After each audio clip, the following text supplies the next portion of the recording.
Copérnico foi refutado, o mundo vai acabar e tudo isso em alguns minutos de podcast. Olá, sou o professor Manuel e eu vou aqui reagir a esse comentário que foi feito no Monarch Talk, só que eu vou reagir ao corte do Alta Linguagem, vou colocar um pedacinho do corte deles aqui e vou explicar para você o porquê Copérnico ainda não foi refutado. Talvez um dia seja, isso acontece.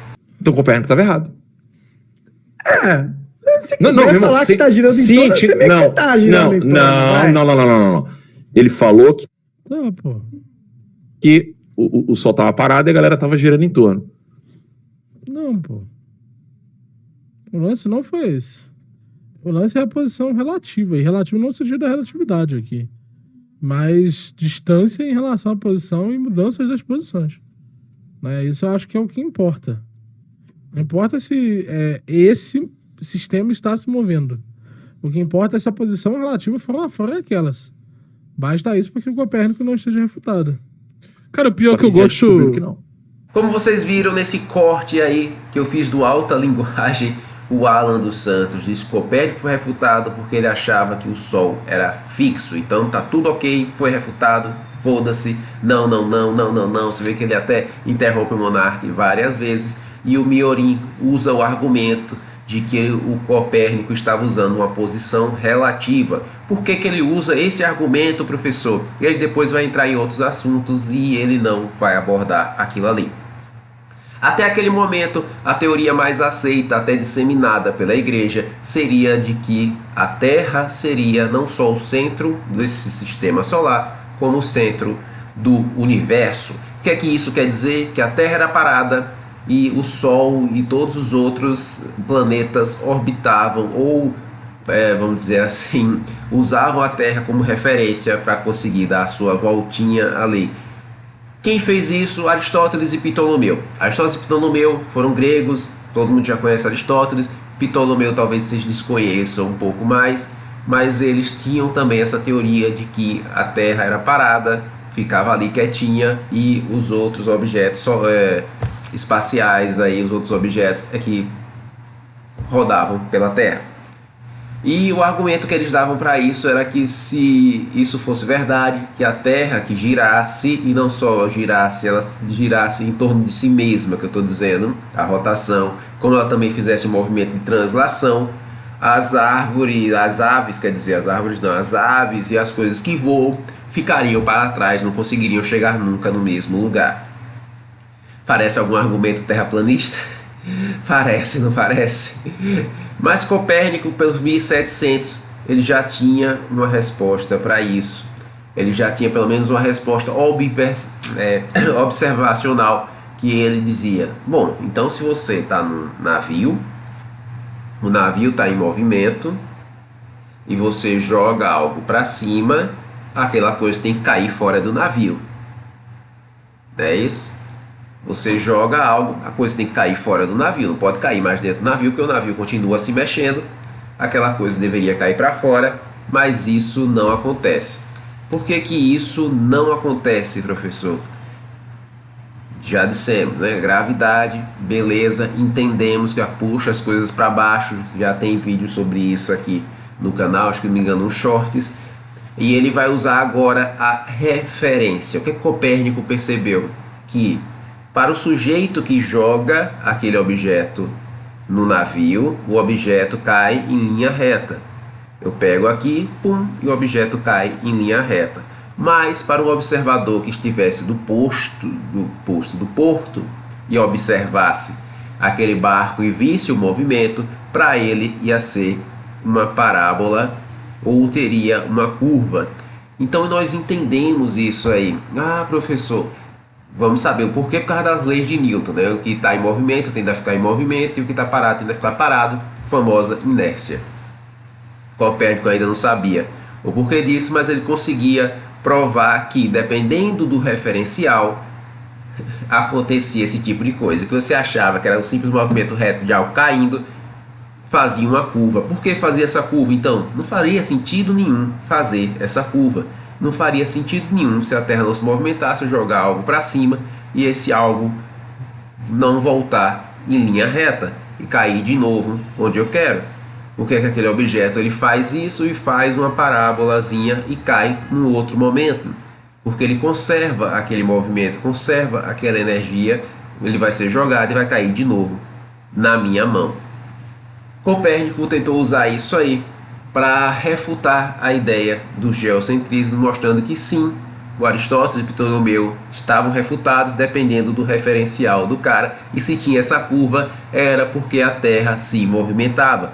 Além disso, ele provou também que o eixo da Terra era tortinho, por isso mesmo tinham as estações. Ele também conseguiu provar o equinócio, ele também conseguiu fazer, vamos dizer assim, o mapa, o desenho do sistema solar, de como os planetas se movimentavam. Ele também conseguiu, deixa eu ver assim, já explicou os equinócios, as estações. Ele também definiu que o Sol poderia sim ser o centro do sistema solar e ele não seria o centro do universo. Olha só, Copérnico disse que o Sol já não era o centro do universo, tá? Que ele era só o centro do sistema solar e que os planetas orbitavam entre eles. Por isso Miorin está usando esse argumento de relativo, porque exatamente dependia desse referencial. Então o referencial do Copérnico era Sol, Terra e os outros planetas girando sobre ele. Essa era a ideia dele de dizer como o sistema solar funciona, e não se esse sistema solar está em movimento ou se não está em movimento, nem nada disso. A ideia do Copérnico era estabelecer como era o nosso sistema solar, como ele estava ali arrumado. Era o Sol no meio, aqui um planeta, outro, Terra, nada. Era essa a intenção do Copérnico, e provar que a Terra girava e se movia ao redor do Sol. E isso ele foi bem sucedido, tá? Apesar da igreja ter ido contra ele, mas isso aí você vai procurar na internet, vai olhar a vida do Copérnico, aí foi muito boa, né? Tem algumas inspirações para você ter nas descobertas dele, aí os caras veem, você olha lá o ano que ele fez essas descobertas. Ele teve que refutar um negócio lá de trás da Grécia ainda, de Aristóteles e Ptolomeu, e ele conseguiu sim. O nome dessa teoria é heliocentrismo, tá? O Sol é que seria o centro do sistema solar. Agora vamos falar o seguinte: o Sol seria o centro do sistema solar e estaria perto do centro do universo. Essa parte do Sol está perto do centro do universo já foi refutado. Hoje ele não pode ser comprovado. Por que hoje ele não pode ser comprovado? Vamos imaginar o seguinte: eu estou aqui nessa sala e eu sei que tem pessoas trabalhando na outra sala, mas eu não consigo ver porque tem uma parede. Tem uma parede aqui, mas eu consigo escutar as pessoas falando do outro lado, consigo escutá-las mexendo no computador, consigo escutá-las falando. Apesar de não ver, eu sei que tem, tá? E eu conheço lá porque eu já vi lá, eu já vi essas pessoas também. Eu conheço que tem, eu sei que tem uma lanchonete aqui nessa direção que eu estou apontando do outro lado da rua, porque eu também já passei por lá, eu conheço também.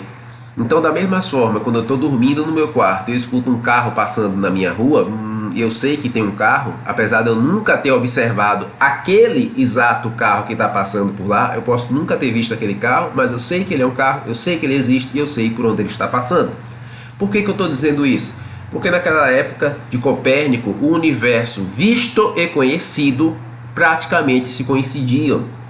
Então, o universo que o pessoal achava naquela época, em 1700, era só o que eles podiam ver. Então, era um pouquinho a mais, vamos dizer assim, do sistema solar. Então, fazia sentido ele achar que o Sol era o centro do universo.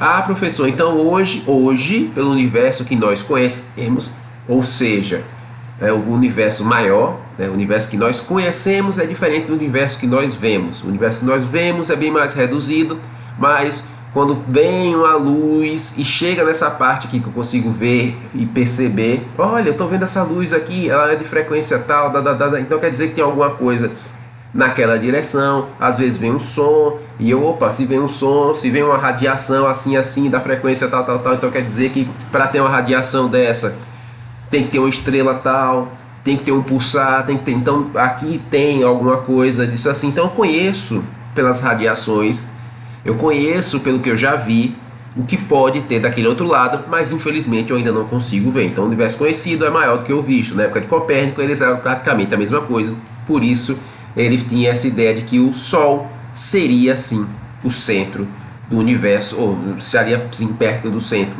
do universo. Só não seria o centro, ele estaria perto do centro, seria o centro do sistema solar.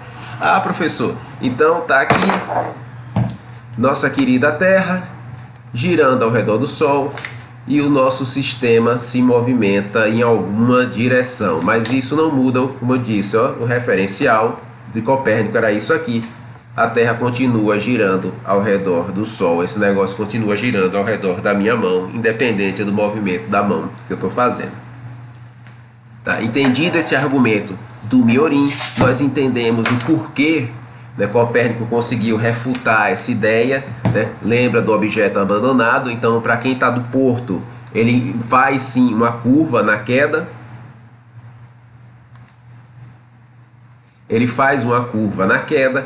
Então, nós já sabemos como Copérnico conseguiu refutar isso aí, como ele descobriu as estações, os equinócios e tudo mais que ele colocou no livro dele, se não me engano, Revolução do Espaço, Revolução dos Céus, alguma coisa desse tipo. Dá um Google aí que você vai pegar direitinho o livro do Copérnico, tá? Ele foi acusado pela igreja e tudo mais, mas esse vídeo é só para dizer que ele não foi refutado, tá certo?